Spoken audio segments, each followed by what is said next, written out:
In 1988, Hank Rogers of Bulletproof Software markets his newest video game at the Consumer Electronics Show in Las Vegas. While there, he instead becomes enamored with the game, Tetris, created by Russian programmer Alexei Pajitnov, who works for Elorg in the Soviet Union. Rogers explains to a bank manager that Robert Stein of Andromeda Software had obtained the worldwide licensing rights to Tetris from Elorg, and signed a contract with media tycoon Robert Maxwell and his son, CEO of Mirrorsoft, Kevin Maxwell, allowing them to distribute Tetris in exchange for game royalties. Meanwhile, the Mirrorsoft representative at CES had sold Rogers the Tetris rights in Japan for PC, console, and arcade.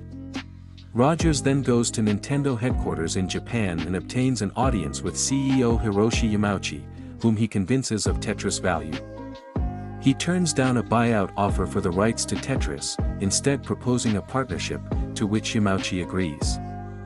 Rogers then asks for a loan to produce Nintendo cartridges and arcade machines, agreeing to heightened interest rates and putting up his apartment as collateral. His wife and business partner Akemi voices her concerns, but Rogers points out their children's obsession with the game and promises that his gambit will work. Shortly after beginning production, Rogers receives a call from Kevin, explaining that the arcade rights had already been promised to Sega. Rogers returns to Yamauchi, asking for his residuals in advance. Instead, he is sent to Nintendo of America headquarters in Seattle, and shown Nintendo's upcoming handheld device, the Game Boy, which is planned to be released with Super Mario Land.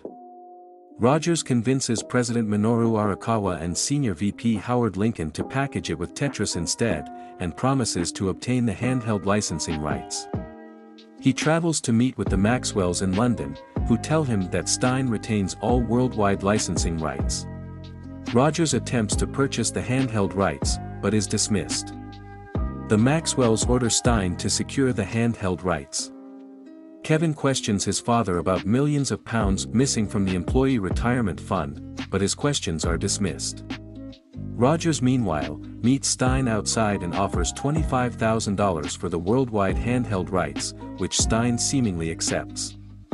Later, however, Arakawa and Lincoln call Rogers explaining that Stein has now promised the handheld rights to Atari for $100,000. Kevin learns about this, and, while Stein promises to obtain the rights, both Kevin and Rogers decide to travel to Moscow to personally obtain them instead. Rogers struggles to locate Elorg headquarters until he meets a woman named Sasha, who offers to be Rogers' translator. She takes him to Elorg, warning him that entry without formal invitation is highly illegal. Despite this, Rogers speaks to Elorg president Nikolai Belaikov. With Sasha translating, Rogers explains that he licenses Tetris to Nintendo. Belaikov, however, has never heard of Nintendo and claims that Elorg only licensed Tetris for PC, and accuses Rogers of theft. Rogers promises to sort out the situation, and Belaikov tells him to return the next morning. Outside, Rogers is confronted by a KGB agent, who warns him to return home. Kevin arrives in Moscow and is greeted by Valentin Trifonov, head of the Soviet Ministry of Foreign Affairs and member of the Central Committee of the Communist Party. The next morning, Rogers meets with Belaikov and Alexei. Trifonov briefly interrupts to warn Rogers that he can return home or face the consequences of his crimes of fraudulently using a tourist's visa to conduct business and of false licensing, but Rogers refuses to leave. He promises Alexei that he will make him a millionaire, but Alexei explains that he receives no royalties for Tetris, despite having invented it. Rogers again defends himself to Belaikov, and finds out that Elorg did not license the arcade rights either. Meanwhile, Stein and Kevin are also at Elorg to negotiate for handheld rights, though neither Rogers, Stein or Kevin are aware of the other's presence. Rogers reviews the contract Stein originally signed and notes that because of the vague definition of the word computer, Stein had technically obtained the video game rights, though he had stolen the arcade rights. Belaikov presents Stein with a new contract for arcade and PC rights. Rogers asks Alexei for a ride to his hotel, during which he attempts small talk. Alexei responds coldly, but, while it is illegal for USSR citizens to have foreigners in their homes, He gives Rogers his home address. Meanwhile, Trifonov meets with Kevin, explaining his lowly origins and that he believes the Soviet Union is dying. He also hints that Kevin should bribe him for help obtaining the rights. Although Kevin refuses, Robert promises Trifonov a large sum to help Kevin obtain them. Rogers goes to Alexei's apartment for dinner, where they bond over their passion for game design. Rogers plays the original version of Tetris on Alexei's personal computer, suggesting improvements to the game's mechanics. When a neighbor knocks on their door, Alexei and his wife fearfully hide Rogers. Alexei asks Rogers to leave, but Rogers asks Alexei to take him to a real Russian club, where he is surprised by the Russians' desire for freedom and love of the song, The Final Countdown, and Alexei notes that he and Rogers are not so different. Afterwards, men from the Russian embassy in Tokyo threaten Rogers' family, while KGB officers beat him in an alley. He returns to his hotel and finds his room ransacked. Sasha arrives and tells Rogers that her room was also ransacked, and explains why the government considers him such a threat. She kisses him unexpectedly, but Rogers tells her he is married.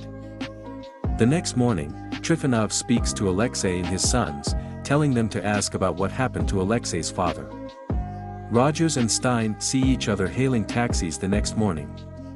Stein signs the new contract, and Rogers makes an offer for the handheld rights, offering royalties per unit sold to make up for the small sum he can pay up front. He expects millions of units to be sold.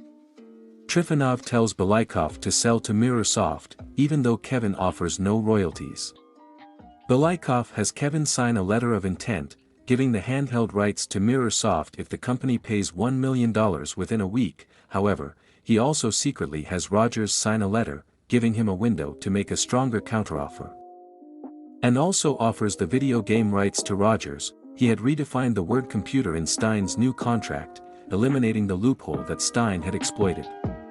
Alexei takes Rogers to Dzerzhinsky Square. On the way, he tells Rogers that his father was a university professor, and that when his father protested a colleague's arrest over selling a book abroad, the Soviet government ruined his family. He then points out Trifonov, and reveals that Sasha is actually a KGB agent working for Trifonov, before taking Rogers to the airport. When Rogers arrives home, he receives a fax from Alorg reneging his deal, and photos of him kissing Sasha to blackmail him into silence. He then receives a call from Lincoln stating that Nintendo is purchasing the rights from Mirrorsoft. As he despairs, Rogers angrily dismisses having missed his daughter's concert as unimportant, which upsets both her and Akemi. Belaikov has Alexei fax Mirrorsoft's letter of intent to Rogers. Meanwhile, Kevin finds his father shredding numerous documents.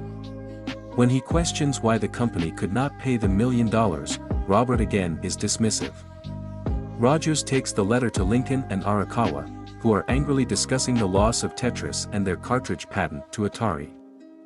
However, since Mirrorsoft had not yet paid the $1 million they promised, both the worldwide video game and handheld rights were still available.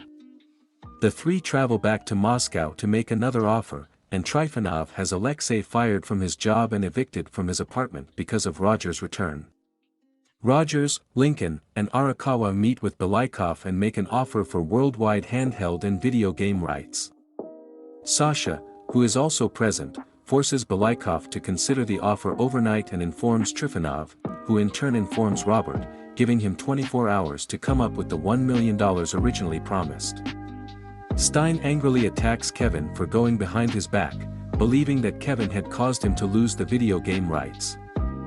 Although Kevin denies this, the three realize that they possess neither video game nor handheld rights, and Robert and Kevin fly to Moscow to meet with Mikhail Gorbachev, asking for help, but Gorbachev refuses. Alexei meets with Rogers, angrily stating that they are not friends, and should return to their own worlds. As he returns home, he overhears Trifonov's orders to intercept Rogers' team from the agents watching him. The Maxwells attempt to convince Belaikov to give them the licensing rights, but Rogers' team interrupts and presents their own offer. Kevin accidentally forces Robert to admit that Mirrorsoft is bankrupt, and couldn't pay the $1 million they promised. Belikov dismisses the Maxwells and signs Roger's offer, warning that the three are not safe until they are out of Moscow. Trifonov confronts the Maxwells, inadvertently revealing the bribe to Sasha and Kevin. Trifonov's men attempt to intercept Rogers outside, but Alexei arrives in his car and helps Rogers escape. A car chase ensues, with Alexei getting to the airport ahead of Trifonov. When they hear police sirens, Rogers tells Alexei to return home, promising that it is not goodbye. Trifonov attempts to intercept Rogers, but he manages to trick him and the flight departs before Trifonov can board, and Sasha arrests him for corruption. When he arrives home, Rogers apologetically asks his daughter to perform her concert that he missed, and shows Akemi a check from Nintendo for $5 million, reconciling with them both. The Game Boy goes on to become an enormous success worldwide. As the Soviet Union collapses, Rogers sends Alexei a Game Boy and plane tickets to America, and meets him in San Francisco, where the two embrace.